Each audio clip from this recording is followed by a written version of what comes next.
बिस्मिल्लाहिर्रहमानिर्रहीम। अस्सलामु अलैकुम वरहमतुल्लाहि वबरकातुहू। Welcome to my YouTube channel maths by sir Salahuddin. Students, आज के लेक्चर में एक्सरसाइज नंबर 2.8 के क्वेश्चन नंबर 8 से शुरू करेंगे।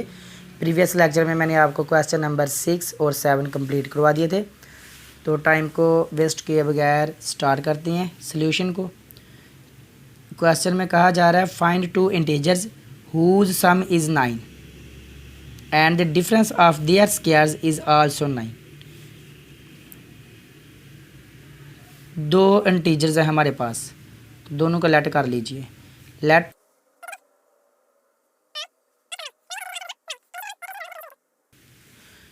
एंड आ जाए तो दो कंडीशन होती हैं। अच्छा, find two integers whose sum is 9। दो इंटीजर का सम क्या है? 9 है। इसे इक्वेशन 1 कह लें। And difference of their squares, इनके स्केयर का डिफरेंस करें। ये स्केयर और ये difference mean minus, is also 9। अब ये आपके पास इक्वेशन 2 आ गई। इन्हें सॉल्व करने का एक तो तरीकाकार ये है, जैसे मैंने प्रीवियस लेक्चर में करवाया था कि इक्वेशन 1 से आप x या y की वैल्यू निकालें और इक्वेशन 2 में पुट कर लें। तो वो लेंथी है, वो अगर यहाँ प्लस होता फिर तो मजबूरन वही करना पड़ना था हमें, लेकिन यहाँ दूसरी इक्वेशन में माइनस होने की वजह से करके हमें यहाँ एक ऑप्शन मिल गया है। क्या ऑप्शन है? हम फ़ायदा उठा लेते हैं। वो ये है कि ये जो फ्रॉम इक्वेशन 2 से यूँ करेंगे, यहाँ a square minus b square का फार्मूला अप्लाई कर लेंगे। X minus y x plus y equal to 9। कौन सा फार्मूला है? A square minus b square equal to the a minus b into a plus b वाला। अब ये x minus y तो एज इट इज़ रहेगा, और ये जो x प्लस वाई है इसकी जगह हम यूजिंग इक्वेशन 1 कर लेंगे। यूजिंग इक्वेशन 1 का यूज़ किया, यहाँ x प्लस वाई की जगह हमने 9 रख लिया इक्वल टू 9। अब ये 9 उधर जाएगा तो डिवाइड हो जाएगा और कैंसिल होकर 1 आ जाएगा, तो यहाँ से हमें मिल जाएगा 1। ये हमारे पास एक नई इक्वेशन 3 आ गई। अब इक्वेशन 1 में x प्लस वाई है और इक्वेशन 3 में x माइनस वाई है। अगर दोनों को ऐड किया जाए ना तो y कैंसिल हो जाएगा, तो हम ऐड कर लेते हैं। तो यहाँ आप लिख लें एडिंग इक्वेशन 1 एंड 3। ये 3 है, इसी में आप 1 रख ले इधर। x plus y equal to the 9, ये है इक्वेशन 1। ऐड करने से साइन चेंज नहीं होते। x प्लस एक्स 2x और y से कैंसिल होकर हमें मिल गया 10। 1 प्लस 9 10। अब 2 मल्टीप्लाई हो रहा है, इधर डिवाइड होगा, हमें बच्चों मिल जाएगा यहाँ से 5। अब ये जो x की वैल्यू है ना, इसे आप इक्वेशन 1 2 3 जहाँ पर मर्जी पुट करें और अपनी y की वैल्यू ले लें। चले मैं पुट कर लेता हूँ 1 में। पुट इन इक्वेशन 1 में यहाँ x की जगह रखेंगे 5 plus y equal to 9। 5 plus y equal to 9। यहाँ से y की वैल्यू यहाँ 5 प्लस वाई इक्वल 9। अब यहाँ से y की वैल्यू क्या मिलेगी हमें? 9 प्लस 5 इधर आया तो माइनस हो जाएगा और y की वैल्यू आ जाएगी 4। अब x की वैल्यू भी है हमारे पास और y की वैल्यू भी है हमारे पास, और यही हमने फाइंड करनी थी। यही इंटीजर्स है हमारे इस क्वेश्चन में, ठीक है। तो सोल्यूशन हमारा क्या है इसमें? x, y इक्वल है 5, 4। ये आंसर है हमारा। नेक्स्ट क्वेश्चन बिल्कुल इसी तरह का है, करते हैं उसे भी। जी बच्चों, question number 9 find two integers. उसी तरह से आपने क्या लेट करना है? आपने लेट करना है लेट इंटीजर्स और x, y। आपने कंडीशन लगा लेनी है।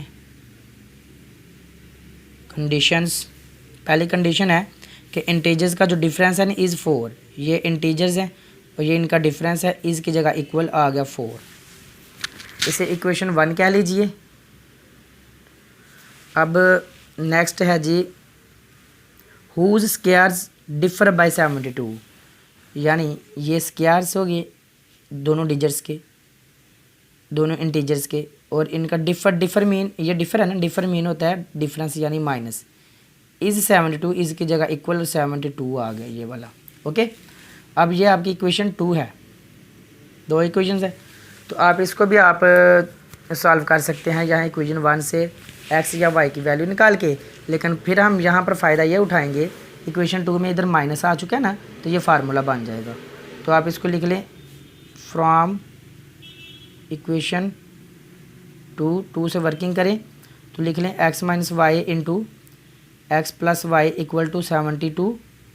अब यहाँ आप यूजिंग 1 कर लें, यूजिंग इक्वेशन 1 का यूज़ क्या किया हमने कि यहाँ ये जो x माइनस वाई यानी इसकी वैल्यू रख ली 4 into x plus y equal to the 72। अब ये जो 4 है ये दूसरी तरफ जाएगा तो क्या हो जाएगा, डिवाइड हो जाएगा। ठीक है, यहाँ आ जाएगा x plus y equal to 72 over 4। यहाँ से आपको मिलेगा x प्लस वाई, जब आप 72 को 4 पे डिवाइड करेंगे तो आपको मिलेगा 18। ये आपके पास इक्वेशन 3 आ गई। अब इक्वेशन 3 और 1 को ज़रा गौर करके देखें, x माइनस वाई आ रहा है ना 1 में, और 3 में x प्लस वाई, ऐड करने से y कैंसिल हो जाएगा। तो हम यहाँ लिख लेंगे 1 प्लस 3 ऐड कर रहे हैं हम। ओके, यहाँ हम 1 लिख लें, x minus y equal to 4, ये है इक्वेशन 1। अब बच्चों इसको ऐड करने से y कैंसिल हो जाता है और x प्लस एक्स 2x आ जाएगा, और यहाँ हमारे पास आ जाएगा जी 22। 2 मल्टीप्लाई हो रहा है तो इस तरफ डिवाइड हो जाएगा, और x की वैल्यू आपको कुछ यूँ मिलेगी 11। कितनी, 11। लो जी x की वैल्यू निकल भी आई है। अब इसे पुट कर 1 में पुट कर लेता हूँ। ओके, तो 1 क्या है मेरे पास, x माइनस वाई इक्वल 4, और यहाँ x की जगह x की वैल्यू 11 आ जाएगी, माइनस वाई इक्वल 4, और यहाँ से 11 4 इस तरफ आएगा तो माइनस हो जाएगा, और y उधर जाकर प्लस हो जाएगा। y की वैल्यू हमारे पास क्या आ जाएगी जी, y की वैल्यू हमारे पास 7 आ जाएगी।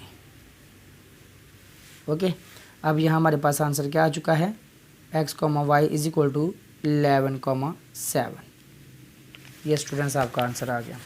नेक्स्ट क्वेश्चन करते हैं, जो इस एक्सरसाइज का लास्ट और इस लेक्चर का भी हमारा आखिरी क्वेश्चन होगा। जी students, question number 10, find the dimensions of a rectangle whose perimeter is this and its area is this. Rectangle किसे कहते हैं ये आप सारे ही स्टूडेंट जानते होंगे। ये रेक्टेंगल होती है जिसमें लेंथ की इक्वल होती है और विड्थ के इक्वल होती है हमारे पास, और इसमें हर एंगल 90 का होता है, इसे रेक्टेंगल बोलते हैं। अब यहाँ पर हम लेट करेंगे, लेट डिमेंशंस और x, y। डिमेंशंस किन्हें कहती हैं, डिमेंशंस पैमाइशों को कहते हैं, यानी कि लेंथ विड्थ वगैरह को।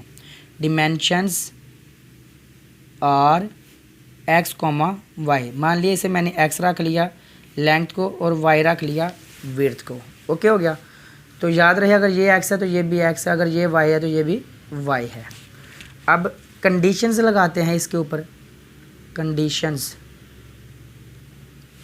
कंडीशंस क्या दी जा रही हैं, पहली कंडीशन है कि हुज पेरीमीटर इज़ 80, यानी ये जो डिमेंशंस हैं इनका पेरीमीटर, ये जो रेक्टेंगल है इस रेक्टेंगल का पेरीमीटर क्या है हमारे पास 80। पेरीमीटर क्या होता है, पेरीमीटर होता है कि आप ये एक कॉर्नर से शुरू हो जाएं, पैमाइश करते करते करते करते दोबारा फिर आप उसी कॉर्नर पे आ जाएं।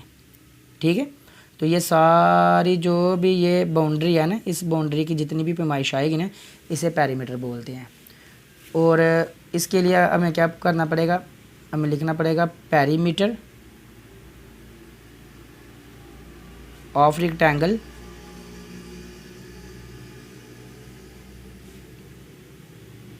इक्वल टू दी 80, और इधर लिखना पड़ेगा x plus x plus y. सारी डिमेंशंस को आपने क्या करना है, प्लस कर लेना है, इक्वल टू 80 सेंटीमीटर्स। आपको लिखने की साथ ज़रूरत नहीं है, जब आपका आंसर आए तब आप लिख सकते हैं। यहाँ आपके पास आएगा 2x plus 2y equal to 80, यहाँ से 2 कॉमन ले लीजिए, तो x plus y equal to 80, और यहाँ से 2 दूसरी तरफ जाके डिवाइड हो जाएगा, तो आपके पास x प्लस वाई कितना आ जाएगा 80/2, 80/2 यानी 40, x plus y equal to the 40। ये आपके पास एक इक्वेशन आ चुकी है। ओके, अब सेकंड इक्वेशन के लिए सेकंड कंडीशन का यूज़ करती हैं। सेकंड कंडीशन ये है कि area is 375 centimetre square. Area जो है रेक्टेंगल का वो क्या होता है, आप इधर लिखें एरिया ऑफ रेक्टेंगल। पहले तो गिवन है ना, गिवन लिख लेना 375 और इधर लिख लें लेंथ मल्टीप्लाई विड्थ। ये एरिया का फार्मूला होता है रेक्टेंगल का, लेंथ और विड्थ को मल्टीप्लाई कर देना। अब यहाँ से आप x या y की वैल्यू निकाल लें। तो यहाँ अगर मैं x की वैल्यू y की वैल्यू निकालता हूँ तो x इधर आके डिवाइड हो जाएगा, अगर x की निकाल दो तो y आके हो जाएगा। चलिए अब x आके डिवाइड होगा, ये इक्वेशन 3 आ गई आपके पास। इस इक्वेशन 3 को ना पुट कर लें, पुट इन इक्वेशन 1 में जाके 1 आपको नज़र आ रही है सामने, यहाँ पर y की जगह रख लिया आप ये x plus 375 over x equal to 40। अब आपने ये x ख़त्म करना है, आप एलसीएम भी ले सकते हैं या multiplying both side by x भी कर सकते हैं। तो आपके पास x square plus 375 equal to 40x आ जाएगा और यहाँ से 40x इस तरफ आएगा, माइनस हो जाएगा और प्लस 375 इक्वल टू दी 0। अब आप यहाँ पे क्वाड्रेटिक फार्मूला यूज़ करें, चाहे आप फैक्टराइजेशन करें चाहे कंप्लीट स्क्वायर मेथड का यूज़ करें। मैं फैक्टराइजेशन करने लगा हूँ। एक्स स्क्वायर का कोएफिशिएंट 1 है ना, इसे कांस्टेंट से मल्टीप्लाई करेंगे 375 ही आएगा। अब ये 375 के ऊपर आपने 2 नंबर ढूंढने हैं कि आपके पास 40 आए, तो आखिर पे 5 है, 5 से फैक्टराइज करें। ओके, 5 7 ज़ा 35 2 कैरी और 5 5 ज़ा 25। 75 में से 5 निकलने पर तो 40 नहीं आना, फर्दर आगे बढ़ जाएं और यहाँ आ जाएगा आपके पास 5 1 ज़ा 5 एंड 5 3 ज़ा, यहाँ 2 बचना है ना, 5 5 ज़ा 25 बन जाएगा। ओके, अब ये आपके पास कुछ यूँ बन जाएगा, ज़रा गौर करें। अगर मैं 5 को 5 से मल्टीप्लाई करूँ, क्योंकि मेरे पास 3 नंबर आ चुके हैं ना, 5 को 5 से मल्टीप्लाई करूँ तो कितना आएगा 25, बाकी बच गया 15। तो अगर इन दोनों को मल्टीप्लाई करें तो ये आ जाता है हमारे पास 375 और इन दोनों को प्लस करने से 40 आ जाता है और यही 2 नंबर है हमारे। एक्स स्क्वायर दोनों माइनस के रखे, माइनस का 40x है तो माइनस का 15x माइनस का 25x plus 375 equal to the 0। यहाँ से आप x का मान ले लीजिए, x माइनस 15 बच जाएगा और यहाँ से माइनस 25 का मान ले लीजिए तो x माइनस 15 बच जाएगा। ओके, अब आपके पास x माइनस 15 भी कॉमन है, बाकी आपके पास बच जाना जी x minus 25 equal to the 0। अब स्टूडेंट्स यहाँ से दोनों का प्रोडक्ट 0 है तो दोनों को 0 रखना पड़ेगा। x माइनस 15 इक्वल टू 0 और x माइनस 25 इक्वल टू 0। यहाँ से x की वैल्यू आ गई 15 और यहाँ से x की वैल्यू आ गई 25। अब ये जो x की वैल्यूज़ है हम ये इक्वेशन 3 में पुट करेंगे। ये इक्वेशन 3 है हमारे पास, यहाँ रखेंगे। पहले 15 रखनी है आपने, नेक्स्ट पेज पे करते हैं इसे। जी बच्चों, ये मैंने इक्वेशन 3 लिख लिया। x की वैल्यू आप पुट कर लें for x equal to the 15 put in equation 3। Equation 3 में पुट करें तो y equal to the 375 over x की जगह हमारे पास क्या आ जाएगा, x की जगह हमारे पास आ जाएगा यहाँ पर 15। अब आपने ये जो 375 है इसे आपने डिवाइड करना है किस पर, 15 पर, तो आपके पास आ जाएगा 25, y इक्वल 25। ओके, क्या करना है, अब आप लिखें for x equal to the 25 put in equation 3, y is equal to 375 over 25। अब यहाँ से आपको 15 मिल जाएगा। पता क्या चलता है हमें, हमारे पास जो डिमेंशंस आई हैं वो कुछ यूँ हैं या तो हमारे पास डिमेंशंस हैं वो 15,25 हैं या 25,15 है। तो ये स्टूडेंट्स हमारे पास इस क्वेश्चन का आंसर आ चुका है।